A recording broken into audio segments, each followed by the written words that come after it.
Hello guys! Gagawa ako ngayon ng apron ko. Gamitin ko sa trabaho ko. Ito pag machine ko. I'm try. Marunong naman akong konti. Pero nakalimutan ko na sa sobrang tagal. Ayun, I try again. Kung makukuha ko pa uli ang paggawa ng apron.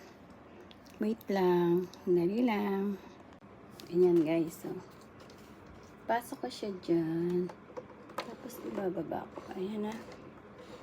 Tingnan nyo. Ayan. Ayun.